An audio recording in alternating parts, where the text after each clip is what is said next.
What up? It's your boy T-Bear in Reaction. Today, in honor of today's Survivor Series War Games coming on tonight, but I check out some more wrestling reaction videos, like pretty much the wrestling leftovers. So, with Thanksgiving weekends, always have leftovers. So, we want to check out one that was requested by me, B, to do.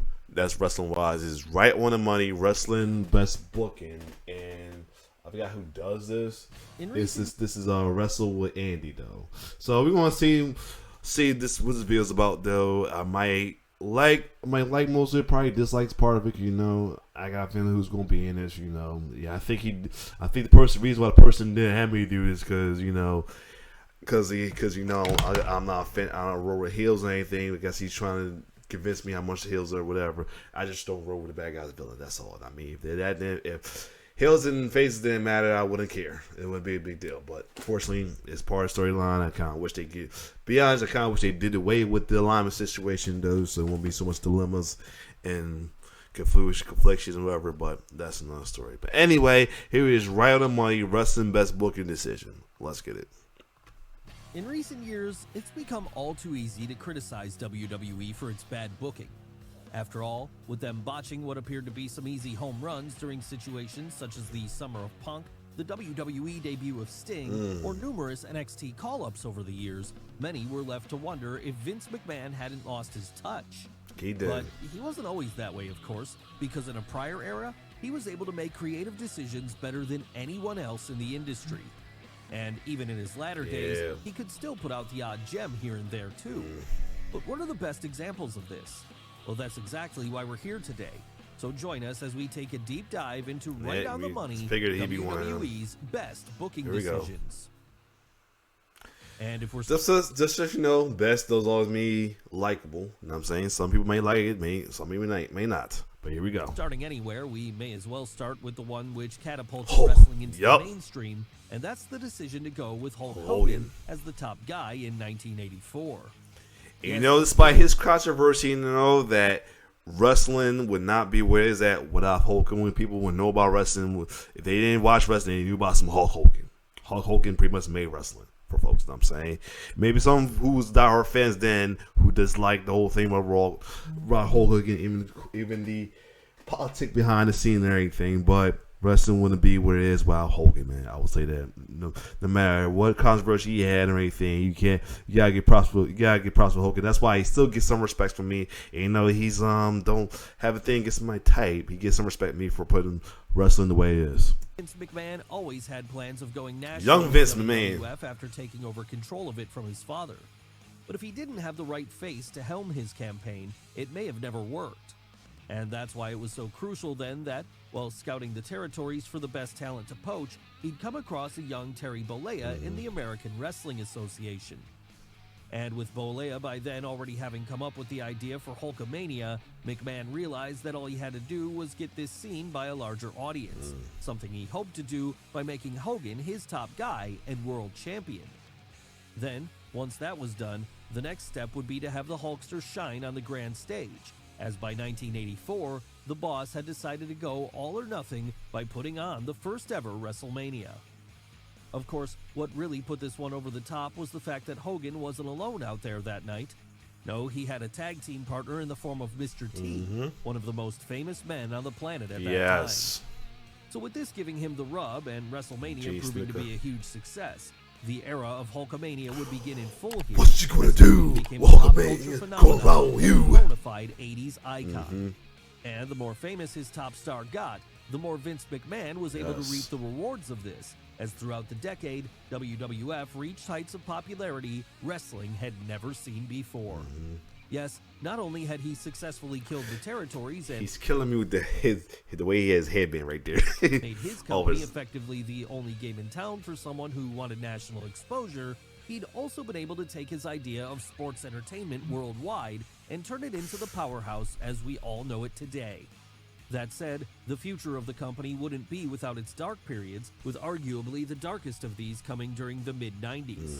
And that was largely because, with the steroid trial damaging their public image, and World Championship Wrestling poaching away many of their top talents, including WWF was at one point in danger of going out of business.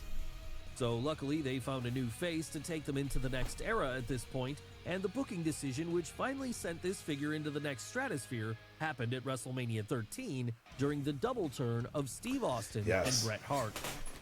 Now, full disclosure, I ain't kind of glad that those were happening. Fortunately, Bret had to be the heel, but the fact that I was in way trying to like this one, I wanted all like Austin, but he was the bad guy, and I was a kid during the '90s, so liking the bad guy wasn't the thing to do as a kid. So I was hesitant, but I liked this move. But when they decided to make him the face, whoo! It was a relief for real, man. in our opinion, this may be the greatest wrestling match of all time. And he changed the faces, all faces as well too, man. Showing not all faces got to be a good against you too. Faces can still, even though the face can still be a badass, can still do crazy shit like that. Between him and Rock, they changed the word face. That's probably kind of killed them all with faces as well too, because folks kept expecting that from faces later down the line. That's why they had issues with Cena and some with face Roman. Yeah, I didn't have the issues, but some people did. So it's hard to not sound biased on this one. But that aside, the finish Vince McMahon came up with here is an example of why people used to consider him a genius. On one hand, you had the perennial babyface, Hart, someone who had always tried to do the right thing by fans, but who was now being turned on by a section of the audience who were hungry for something new. On the other hand, you had that something new, and his name was Stone Cold Steve Austin. Yes, Austin was supposed to be the heel in this situation, but with the late 90s audience taking to his anti-authoritarian ways, he'd get more and more cheers as the weeks went on. So, wisely choosing not to fight the fans anymore, the boss would quickly decide to have the two battle it out at WrestleMania 13 in an I Quit match, with his intention here being to execute a double switch in alignment before all was said and done. And the way he pulled this off was to have the rattlesnake gushing blood from the forehead and locked in the sharpshooter as the match was coming to a close. And not giving up. But with him still refusing to give up at this point, he'd end up passing out, causing Hart to be deemed the winner. Of course, after the bout was over though, the Hitman would decide he hadn't had enough yet, and so he'd continue to beat down on his opponent, with this decision finally turning him full heel in the eyes of fans. And after that, while he was leaving, Austin would get back up and walk out on his own 2 feet, safe in the knowledge that he'd never given up and was now fully in position to be the great anti-hero of his time. From there then, it was off to the races as the second boom period, the Attitude Era, would take wrestling mainstream once more. And had it not been for McMahon's decision to go with Austin as his next top guy that night, the whole thing might never have happened. But sometimes it's not turning someone babyface which proves to be the right booking decision at a given moment. No, sometimes you have a babyface who fans aren't getting behind. Here we go. And what you really need to do is bite the bullet and turn them heel instead. Here we go. And while by the point we got to 2020, Vince McMahon had been criticized for a long time for not doing this with Roman Reigns, in the summer of this year, he'd prove he still had it in him to make the right decision whenever he had to. Yes, after 6 years of being loudly rejected by fans who had no interest in seeing him be their new hero, Reigns would finally get to show off what he had to offer when he turned to the dark side at August 23rd SummerSlam. There, aligning himself with his wise man Paul Heyman and becoming the new Universal Champion.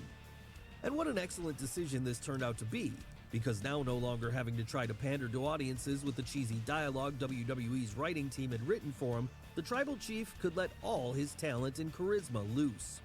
This then would see him become arguably the best character in all of wrestling over the months which followed, as now fully playing up to his Samoan heritage, he'd gather his family around him in the form of the Bloodline, a stable which pretty much runs both SmackDown and Raw as of the time of this video's recording. That's right, not only is Reigns the Universal Champion on SmackDown, but he's now the WWE Champion on Raw too, making him the undisputed top dog wherever he goes. And further proving his dominance, his cousins the Usos have also won both the Red and Blue Brands tag team titles, all while the rest of the stable has been rounded out with new recruits in the form of Solo Sikoa and honorary Us Sami Zayn.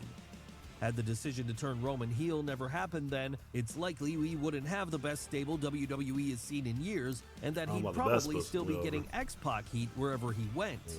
But this wouldn't be the last time Vince McMahon made a great booking decision, because mere months before he was ousted from his position as the company's CEO, he'd nail it with the return of Cody Yeah, Rhodes. yes. And this one was particularly important because, with Rhodes being the first major defection from All Elite Wrestling, the way he was booked would send a clear message to any other performers who might have been thinking about switching sides when their contracts ran out too.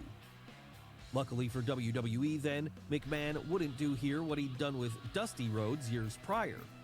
No, this time there would be no polka dots in sight, just a star-making re-debut for Cody at WrestleMania 38, where he had an excellent match with Seth Rollins and came out of the night looking like I cannot wait for his return, though, man. The question is how they going to do it. 'Cause, you know, Seth is kind of a face right now, but he might turn himself back heel because he made some slightly heel remarks to Cody about Cody Rhodes. So it could be either be face versus face with Seth playing the heel with the match, but still be a face afterwards. Who knows? Because wrestling doesn't really have no face versus faces in a while. They had a couple heel versus heels, but not face versus face. So it'd be nice to have that still. We're going on. That's all too. But yeah, like I said, just hoping they don't. As long as they don't show him Cody heel, he don't need to, man. He need one. He got one. He could be the top possible one to throw in the Tribal Queef, the one that was just before him. That's I didn't say a word about, but yeah. Superstar. Then after that, he'd have two more great bouts with the Architect, the latter of which fully solidified his main event status forever as, in one of the most insane and gruesome sights in recent memory, he chose to work a Hell in a Cell match with a pectoral muscle which was completely torn off the bone. But while the pain for this one must have been unimaginable, the benefits will likely be huge, as despite Vince McMahon now no longer being in charge, the way he booked the grandson of a plumber upon his return has meant that he's a shoo-in to come back an even bigger star than before, and likely be the one to finally dethrone Roman Reigns. He does, man. Yes, even when he was on his final days, the boss could still show some glimmers of the old him whenever he needed to.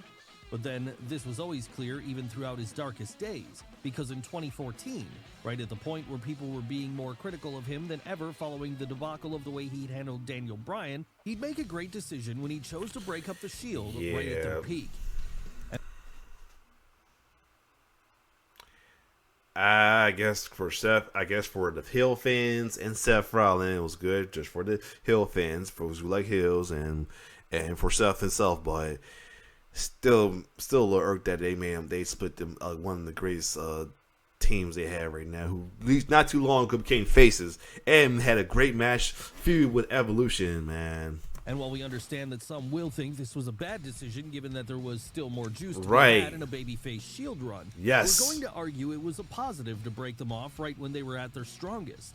And the reason for this is that, as any writer will tell you, it's always better. Well, I guess the positive side of it is that the faces that who stayed faces, which was Dean and then the face Roman, made popular as well too. Dean getting some championships as well as Roman as well too. Face Roman. High instead of letting them get to the point where no one wants to see it anymore. So by having Rollins turn on his brothers on the June 2nd episode of Raw that year and severing arguably the most popular stable in the company at the time, it was ensured that they'd never get to the point where people were tired of seeing them. Think of what had happened with the NWO towards the end, or the way the constant DX reunions feel that much staler each time.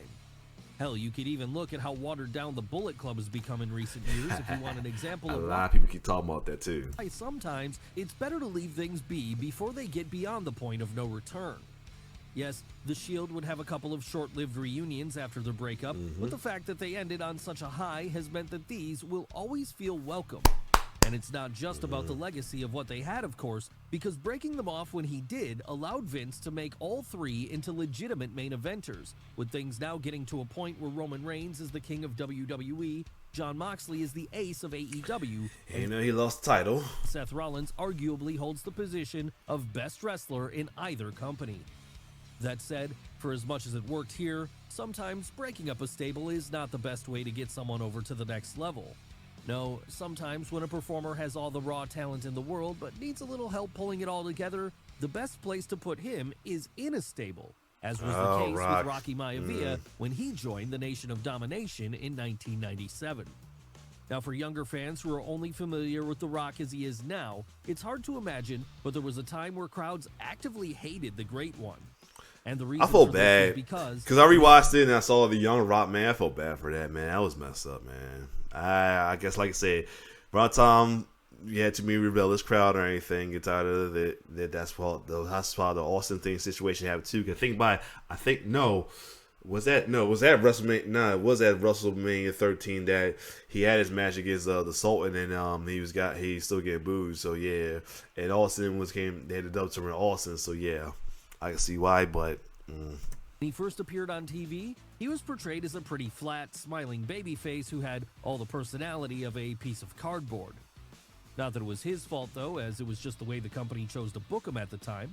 Still, they would be redeemed for this decision when, upon seeing the level of disdain fans had for their newest up-and-coming star, they decided to switch things up and have him turn heel instead by joining the Nation.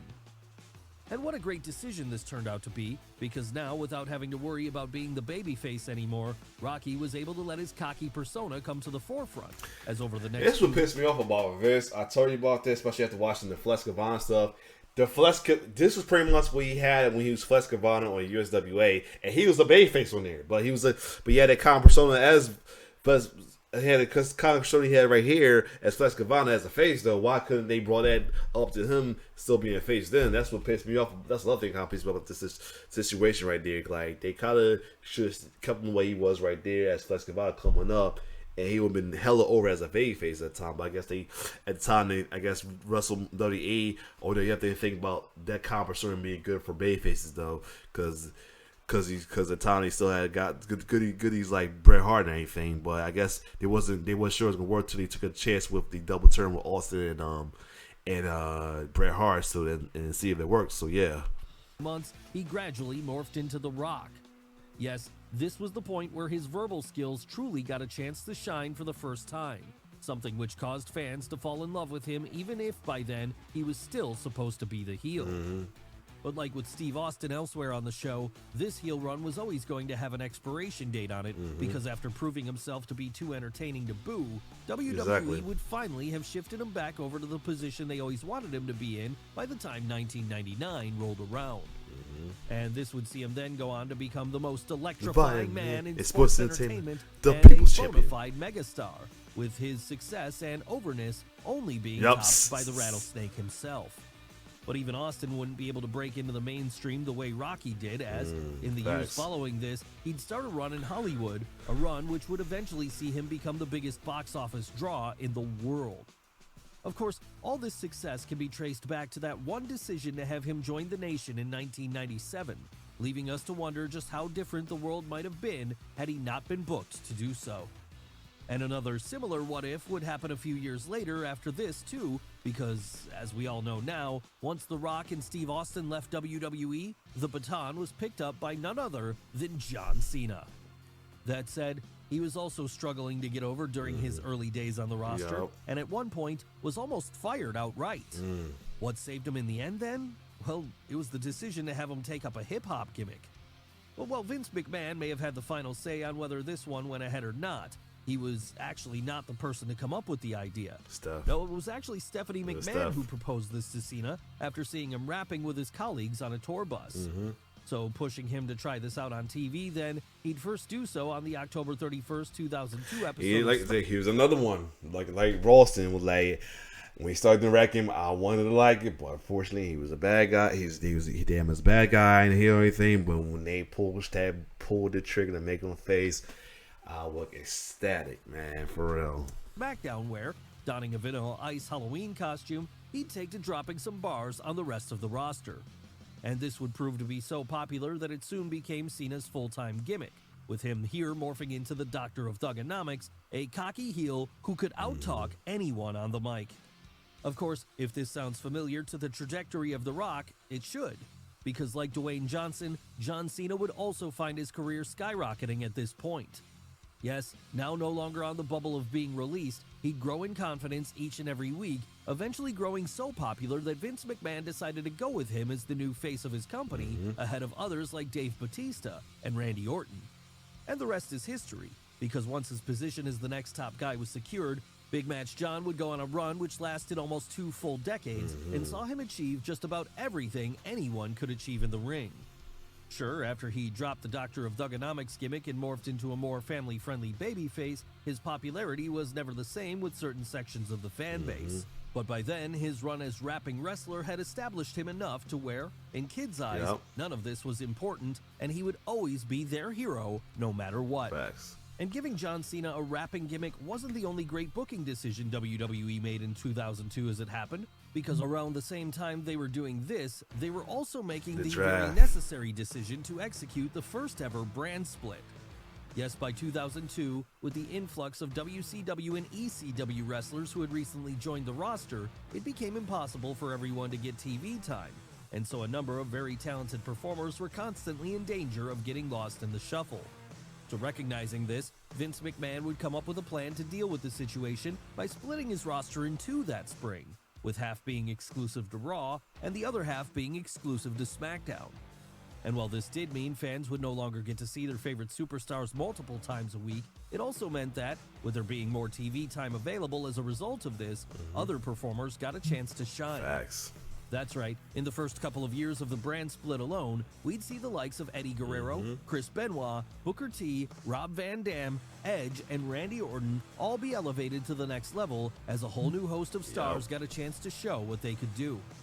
On top of that, in the years following this, the brand extension would allow both Batista and John Cena to rise to the forefront as main event talents by virtue of them being on separate shows. And while sure, at times the whole separate rosters thing wasn't booked brilliantly by WWE, the very fact that it was there would always allow for opportunities which wouldn't have arisen otherwise. Really, you could argue that without the introduction of it in 2002, WWE would be a far different place today, and that many of the guys we now consider legends might never have gotten to that point. Yeah. Of course, if we're talking about legends getting a chance to blossom, however, we can't ignore the excellent booking decision which was made back in 1992 when Shawn Michaels split from his longtime partner, Marty Jannetty. That's right, it was in January of this year when a now famous segment aired which saw HBK turning his back on his partner by super kicking him and throwing him through the glass window of Brutus Beefcake's barbershop. He threw something through it, I'd be saying. And the reason this one turned out to be an excellent booking decision would be obvious. It set Michaels on a course that would lead him towards becoming arguably the greatest in-ring wrestler of all time. Sure, he was great before that, but in Vince McMahon's WWF, there was always going to be a glass ceiling for any tag team act, no matter how talented they were. So while HBK would find much success as part of the Rockers between 1988 and 1992, it wouldn't be until he broke away from Marty that his career really hit the next level. Of course, what made this moment even better for him in the long run was that, instead of having him be the babyface in the situation, the decision was made to turn Shawn heel and have him play the arrogant and cocky villain from there. And given the fact that at this point in his life he was pretty much a real-life heel, the role fit the Texas native perfectly and allowed him to let all of his personality finally shine. From there, he'd spend the rest of the 90s rising up the card to the point where he'd become a multiple-time WWF champion. And even when a back injury forced him to temporarily retire in 1998, he'd eventually be able to come back and have an arguably better second run in the 2000s, putting on classic after classic here, and at one point even giving fans what many believe to be the greatest match of all time against The Undertaker at WrestleMania 25. As for Marty Jannetty, though, his run following the Rockers split wouldn't be quite as successful because his drug issues would prove to be so bad he could never keep his job for long enough to gain any momentum. And while this is sad for him, it doesn't change the fact that, as a result of his fall, another star was able to shine so brightly that few, if any, have ever been able to burn that hard again. Of course, as we know though, in the mid-90s WWF, there were two people who were vying for the position of GOAT, and while in many people's opinions, Shawn Michaels certainly had the stronger claim to this, many others feel that he was living in the shadow of Bret Hart. And part of the reason for this was because Bret had gotten so over himself when, in one of Vince McMahon's best booking decisions of the New Generation era, he'd choose to fix his mistake from the year prior and crown the Hitman at WrestleMania 10. Yes, while he may have suffered a setback when he lost to Yokozuna at Mania 9, then got punked out by Hulk Hogan after the fact, Hart was so good that even this wasn't going to keep him down for long.